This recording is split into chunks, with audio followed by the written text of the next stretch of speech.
bersyukur Tuhan, sebab ada Yesus yang selalu memberkati kami. Yang dulu tak ku mengerti, sekarang kau buat mengerti.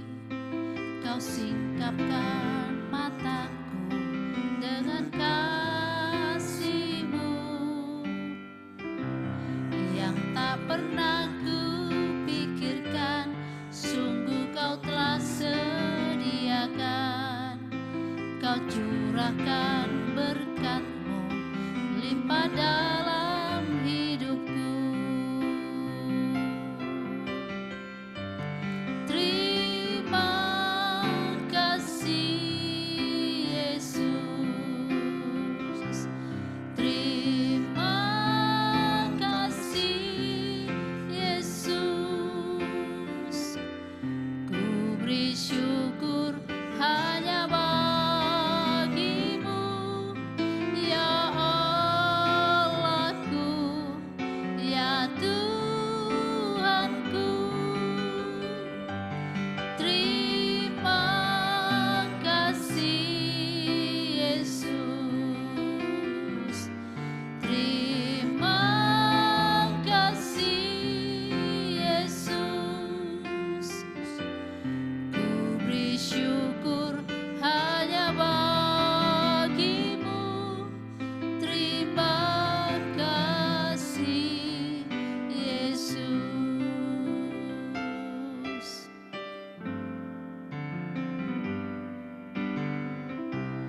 Yang dulu tak ku mengerti, sekarang kau buat mengerti. Kau singkapkan mataku dengan kasih-Mu yang tak pernah ku pikirkan. Sungguh kau telah sediakan, kau curahkan berkat-Mu limpah dalam hidupku. Terima kasih Yesus,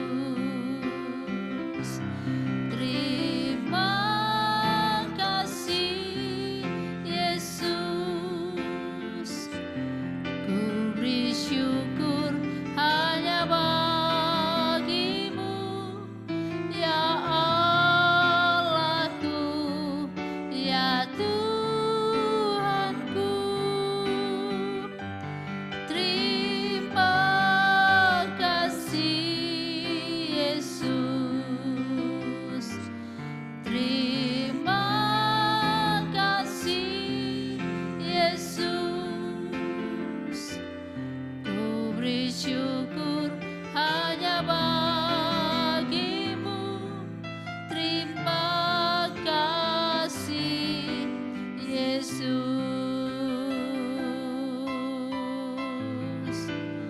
terima kasih Yesus, terima kasih Tuhan buat segala yang baik, buat segala berkat-Mu. Terima kasih, oh Yesus, kami bersyukur.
terpuji namamu.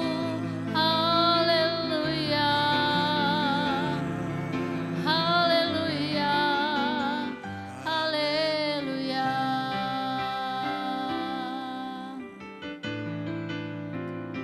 Haleluya. Terima kasih Yesus.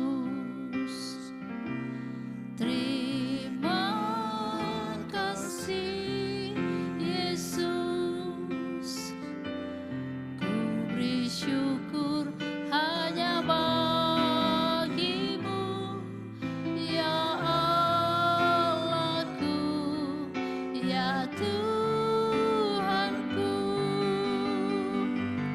Terima kasih Yesus. Terima kasih Yesus. Ku beri syukur hanya bagimu. Terima kasih Yesus. Ku beri syukur hanya bagimu. Terima kasih Yesus.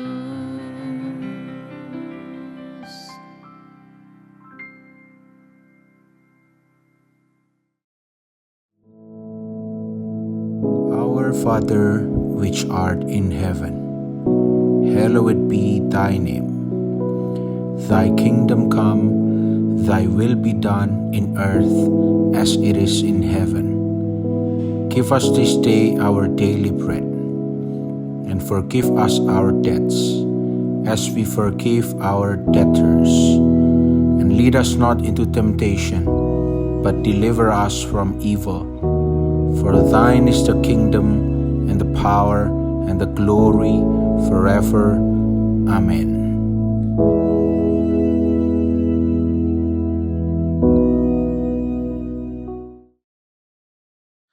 Haleluya, puji nama Tuhan, saudara sekalian.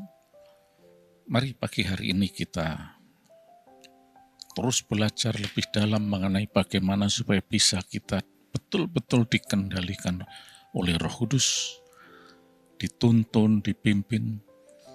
Sebab kita tahu cuma melalui pimpinannya saja ada hari depan yang penuh harapan.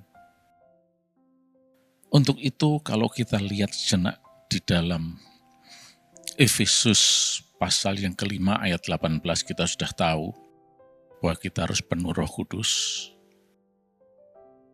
Tapi mengapa demikian? Karena dalam ayat yang ke-16, coba kita lihat ya, Efesus pasal 5 ayat yang ke-16, dan pergunakanlah waktu yang ada karena hari-hari ini adalah jahat. Karena hari-hari ini adalah jahat. Kita tahu bahwa di sekeliling kita penuh dengan hal-hal yang tidak berkenan di hadapan Tuhan. Bukan berarti bahwa kita harus menjadi seolah-olah sok suci dan seterusnya. Bukan. Tapi ini urusan masing-masing pribadi dengan Allah. Kalau kita tidak mau hidup dalam kekudusan, artinya di jalur kebenaran Allah, yaitu divine destiny atau rencana Allah tersebut, kita tidak bisa punya hari depan yang penuh harapan. Itulah sebabnya kita harus berada di jalur ini yang membawa kepada hari depan yang penuh harapan.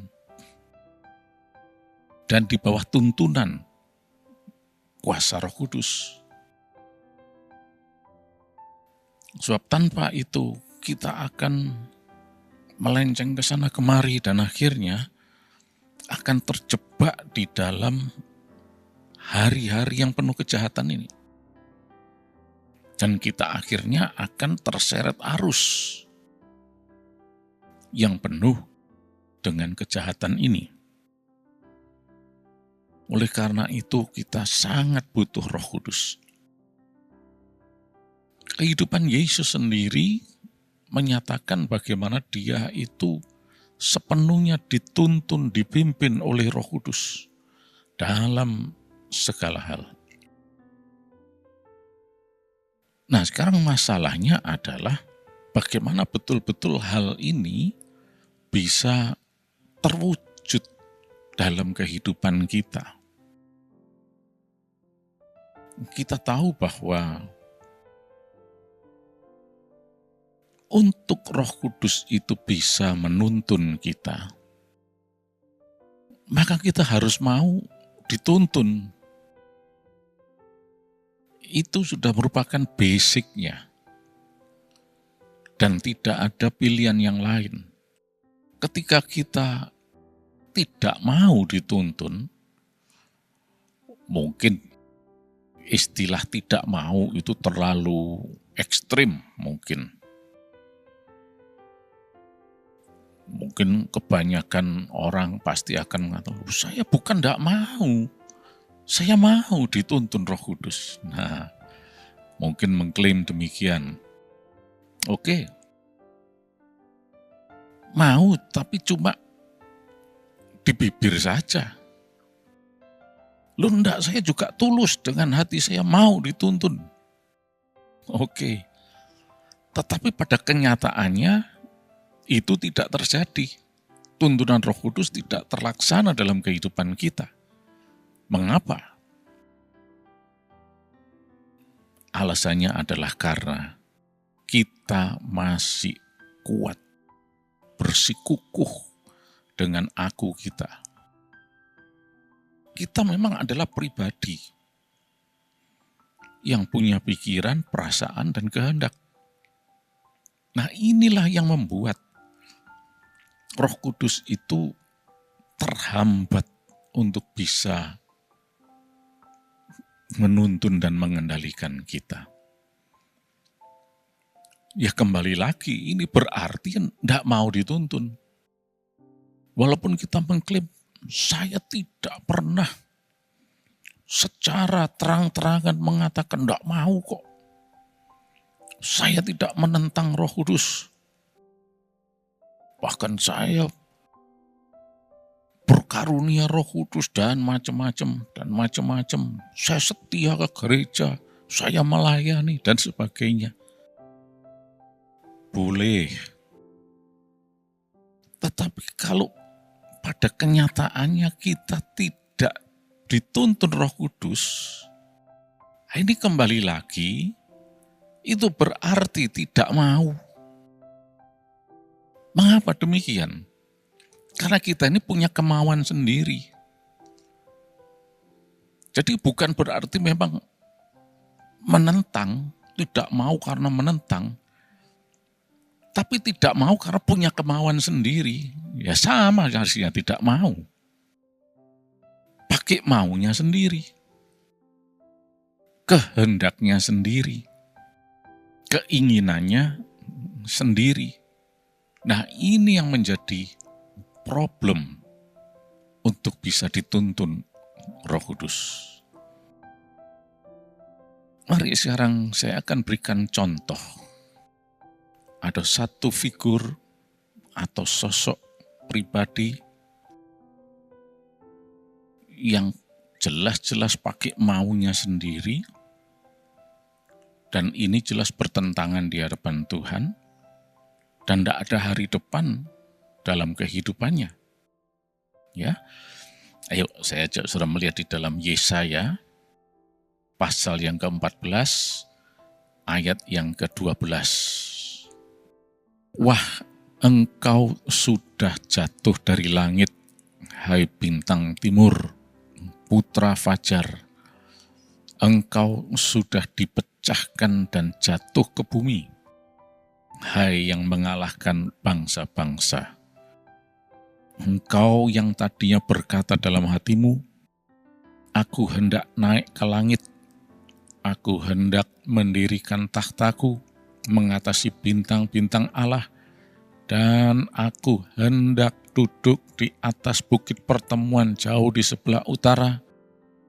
Aku hendak naik mengatasi ketinggian awan-awan, hendak menyamai yang maha tinggi.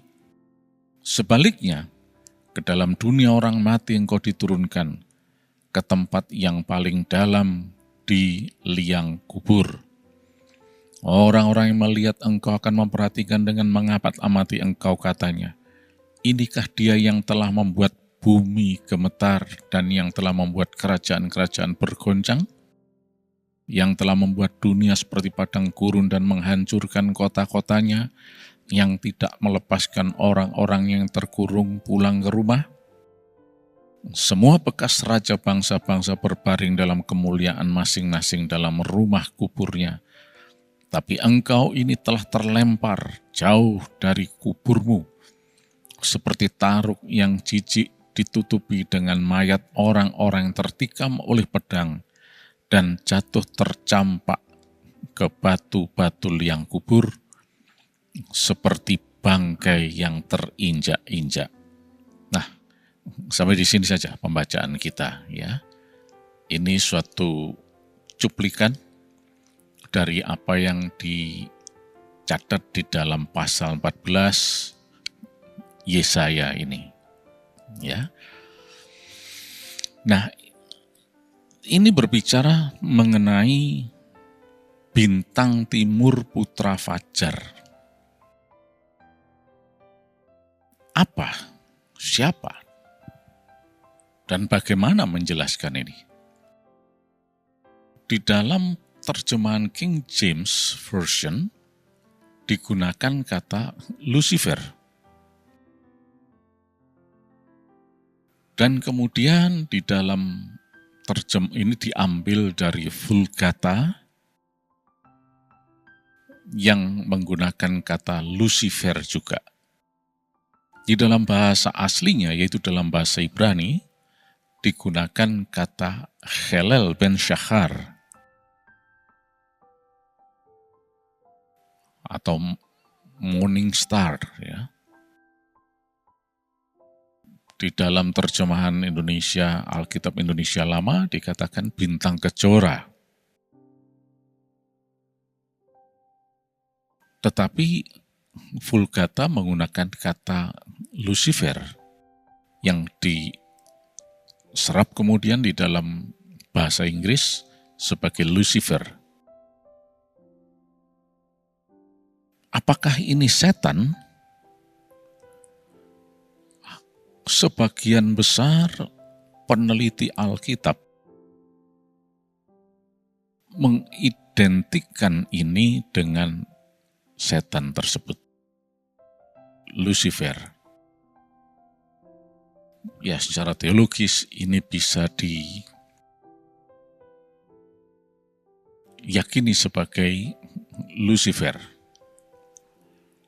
Akan tetapi kita harus mengakui bahwa kita ini manusia yang terbatas. Kita tidak maha tahu. Ya. Tetapi dari data-data yang ada, ini memang mengarah kepada setan tersebut. Yaitu si Lucifer ini. Ya. Nah, Lucifer ini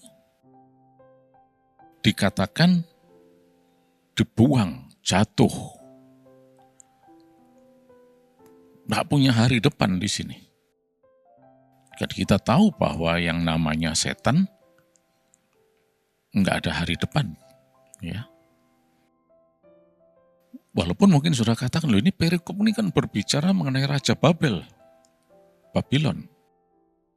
Ya, kitab Yesaya ini memang adalah kitab nubuat. Revelation dari Tuhan. Dan ini adalah sesuatu yang merupakan spiritual realm. Jadi alam roh.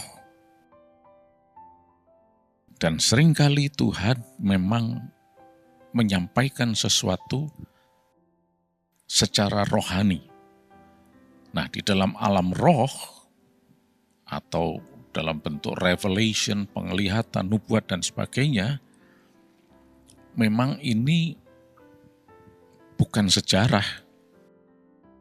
Jadi kita tidak bisa mengatakan itu kan Raja Babel, tapi bisa merupakan Raja Babel ini representasi dari setan ini sendiri atau Lucifer, atau merupakan tipologinya, ya. Itu yang ada di dalam Alkitab. Nah, ini pembahasan yang memang rumit, ya, tapi kita tidak bahas ini, ya. Cuma yang kita bahas di sini adalah bagaimana Lucifer itu, bintang timur, bintang fajar itu terbuang. Nah, dalam ayat yang ke-13, itu adalah akibat dirinya yang pakai keinginannya sendiri, kemauannya sendiri, kehendaknya sendiri. Dikatakan ya dalam ayat 13, engkau yang tadinya berkata dalam hatimu, aku hendak naik ke langit, aku hendak mendirikan takhtaku mengatasi bintang-bintang Allah. Aku hendak duduk di atas bukit pertemuan jauh di sebelah utara. Aku hendak naik mengatasi ketinggian awan-awan. Aku hendak menyamai yang maha tinggi. Nah, ini si Lucifer ini melampiaskan keinginannya, kemauannya, kehendaknya. Bahkan dikatakan menyamai Allah. Padahal sebetulnya kalau kita lihat dalam Yeskiel 28, dia itu mempunyai posisi yang tinggi sebagai penghulu malaikat. Tetapi karena kemauannya, keinginannya, kehendaknya sendiri ini, dikatakan dalam ayat 15, sebaliknya ke dalam dunia orang mati engkau diturunkan, ke tempat yang paling dalam di liang kubur. Nah, terbuanglah dia. Karena keinginannya untuk benar-benar menyamai Allah. Bahkan kalau perlu lebih tinggi dari Allah. Loh, Allah itu adalah sang kekal, sang maha kuasa. Mau disaingi seperti itu, ya hancur berantakan. Itulah sebab yang kita lihat saat ini. Ya, bagaimana setan dan anak buahnya tidak ada hari depan. Dan sudah jelas hari depan mereka itu adalah kebinasaan yang kekal. Sekarang dia sibuk kerja keras untuk mencari tambahan anggota yang akan binasa. Dia berusaha mempengaruhi manusia-manusia yang masih bersikukuh dengan akunya sendiri untuk diajak join binasa. Jadi kalau kita ini suka main aku sendiri, hanya mengikuti keinginan kita, kemauan, kehendak sendiri, maunya sendiri, ya enggak salah kalau nanti dikatakan, wah ini anggotanya geng setan ini, geng Lucifer. Karena bosnya seperti itu. Pakai kemauan sendiri, kehendak sendiri. Nah, itulah sebabnya kita butuh Roh Kudus. Mari kita dengan rendah hati mengatakan, Roh Kudus, tuntun aku. Tapi nanti saya dikatakan pelin-pelan lah, begini, begitu, dan seterusnya. Nggak usah peduli. Yang penting kita beres di hadapan Tuhan. Kita nggak usah terpengaruh dengan yang lain. Setiap hari, setiap saat, katakan Roh Kudus, pimpin aku, tuntun aku, agar betul-betul selalu bisa memperkenankan Engkau. Karena kalau kita berkenan di hadapan Allah itu berarti kita ada di jalur Tuhan, di rencana Allah. Dan yang jelas adalah hari depan kita penuh harapan. Nggak usah khawatir. Sekarang buka hati saudara, katakan, ya Roh Kudus, kuasai aku sepenuhnya, tuntun aku. Aku mau punya hari depan yang penuh harapan. Terima kasih Yesus, tuntunlah kami Tuhan. Kuasai kami sepenuhnya Roh Kudus.